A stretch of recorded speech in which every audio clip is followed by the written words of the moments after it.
बीमार हो।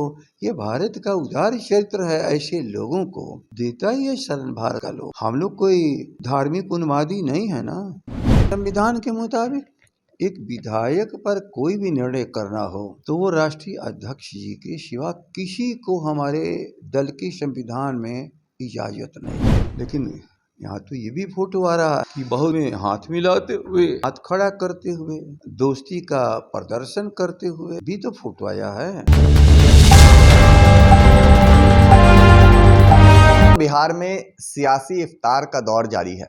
पहले राष्ट्रीय जनता दल की ओर से इफ्तार पार्टी का आयोजन किया गया, जिसमें खुद मुख्यमंत्री नीतीश कुमार को न्योता दिया गया और सीएम उस इफ्तार पार्टी में पहुंचे। अब जनता दल यूनाइटेड से इफ्तार पार्टी का आयोजन किया जा रहा है और उसमें लालू प्रसाद यादव, राबड़ी देवी, तेजस्वी यादव समेत कई लोगों को आमंत्रण दिया गया है। हमारे साथ इस वक्त बातचीत करने के लिए आरजेडी के प्रदेश अध्यक्ष जगदानंद सिंह जी हैं। सर, सियासी इफ्तार का दौर लगातार जारी है और दूसरी बार सीएम और तेजस्वी की मुलाकात होने वाली है क्या? दो चीज समझो, जो निमंत्रित हैं अनेकों लोग, उनको निर्णय करना है कि उनके पास समय है कि जाएंगे कि नहीं जाएंगे। सामाजिक कार्यक्रम है, अपने के लिए इन कारणों से सभी लोग उपलब्ध ही होते हैं सामाजिक कार्यक्रम में, ऐसा होता भी नहीं। इसलिए कौन जाएंगे नहीं जाएंगे वो निमंत्रित व्यक्ति ही बता सकता है। मैं तो इसमें कुछ कहने की स्थिति में नहीं हूँ। जनता दल यूनाइटेड के जिस नेता ने इस इफ्तार पार्टी का आयोजन किया है वो कह रहे हैं कि सियासत में कभी भी कुछ भी हो सकता है। बिहार की सियासत में कभी कुछ भी हो सकता है। अभी भी मैं नहीं समझा। जनता दल यूनाइटेड के जो नेता इस इफ्तार पार्टी का आयोजन कर रहे हैं वो इस बात को कह रहे हैं कि बिहार की सियासत में कभी भी कुछ भी हो सकता है। वो बोलते होंगे, वो तय किए होंगे। हमारे दल के सामने कोई प्रस्ताव ही नहीं है और लालच यहाँ आकर के वो पूरी नहीं हो सकती है कि उनको मुख्यमंत्री कोई मान ले यदि निर्णय करेंगे तो भी ये असंभव है। बाकी कहीं आने या जाने से कौन रोक सकता है, लेकिन जो इच्छाएं उनकी होंगी वो इच्छा यहाँ नहीं पूर्ति होगी, क्योंकि अविश्वसनीय चरित्र उनका दिख चुका है इस बिहार को, इस देश को। और अविश्वसनीय चरित्र पर बहुत विश्वास करना संभव नहीं होता है। यदि राष्ट्रीय जनता दल में मर्ज कर जा, तेजस्वी मुख्यमंत्री बन जा, वो इस्तीफा कर दें, तो शायद जो अब तक उनसे गलती और पाप हुआ है उसका प्रायश्चित शायद कुछ कर लेंगे।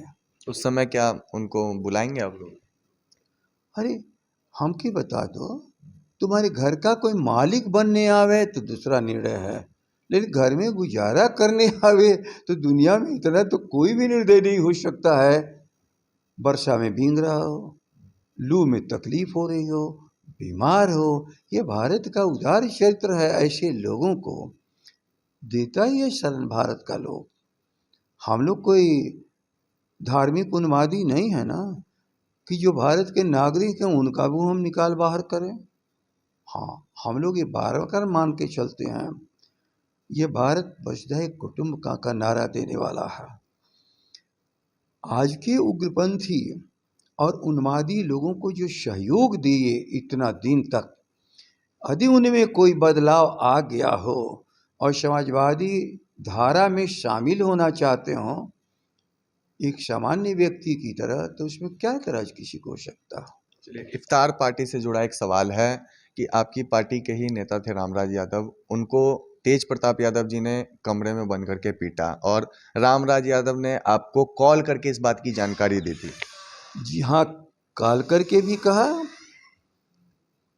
और जब उनके पीछे पड़ करके आप लोग कुछ कहलवा रहे थे तो उस दिन भी मैंने बुला करके, हम पहली बार ये सार्वजनिक बयान उनका आया तो मैं बुला करके उनसे ज़रूर जानकारी लेने का प्रयास किया। अब काफ़ी तकलीफ में थे, लेकिन यहाँ तो ये भी फोटो आ रहा है कि बहुत प्रेम था उनको। उस फोटो में हाथ मिलाते हुए, हाथ खड़ा करते हुए, दोस्ती का प्रदर्शन करते हुए भी तो फुटवाया है। तो ये सारी परिस्थितियां हैं। क्या लगता है वो सही हुआ है उनके साथ या गलत हुआ है? यदि ऐसा हुआ है तो गलत है, लेकिन ऐसा नहीं हुआ है तो आरोप लगाना भी उसका गलत है। आपको कॉल करके तो जानकारी दी थी ना? जानकारी दुनिया में एक तरफा नहीं होती ना, ख्याल कर लो। केवल हम सुनी सुनाई जानकारी जहाँ का कोई देखने वाला ना हो, मैं स्वयं भी नहीं देखा हूँ, तो सच और झूठ तो मालूम होता है जांच परख के बाद ना। कोई एक्शन नहीं लिया गया, आपके पास कंप्लेन आई, आप प्रदेश अध्यक्ष हैं आरजेडी के, एक्शन कौन ले जानकारी के मामले में? हमारे संविधान के मुताबिक एक विधायक पर कोई भी निर्णय करना हो तो वो राष्ट्रीय अध्यक्ष जी के सिवा किसी को हमारे दल के संविधान में इजाज़त नहीं है। अब विषय उनके यहाँ जाएगा और इस विषय पर क्या फैसला लेंगे, बात करके, चित करके, समझ के, समझा करके, अब उनको देखना है इस मामले को। चलिए, लालू जी एक्शन लेंगे, लालू जी पटना भी आ रहे हैं। देखो, लालू जी एक्शन ही लेंगे, मैं नहीं कह रहा हूँ।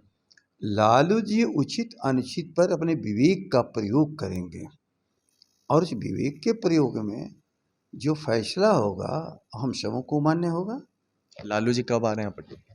30 तारीख को हमारी जैसी बातकारी है और हमसे जो उनसे बात हुई है, तो 30 तारीख को आने के बाद हमसे उन्होंने कहा।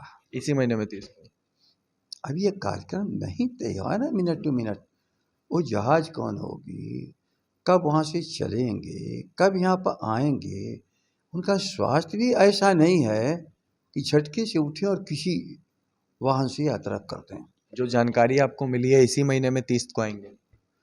वो हम लोग देंगे जिस क्षण हमको जानकारी मिल जाएगी, क्योंकि ये सब जानकारी छुपाने के लिए नहीं है। वो सबों के नेता हैं, सभी उनका स्वागत करना चाहेंगे और सार्वजनिक जो नेता होता है वो कार्यकर्ताओं का हक बनता है कि अपने नेता के प्रति प्रेम दिखावे, उनका स्वागत करे, तो जानकारी तो सबको दी जाएगी। चलिए, आरजेडी के प्रदेश अध्यक्ष जगदानंद सिंह थे। साफ तौर पे जो सियासी इफ्तार का माहौल इन दिनों बिहार में लगातार जारी है, उस पर बेबाकी से अपनी बातों को रखा। साथ ही साथ इस बात की भी जानकारी दी कि राजद सुप्रीमो लालू प्रसाद यादव 30 तारीख को पटना पहुंच सकते हैं। निषेध ठाकुर, DTV भारत, पटना।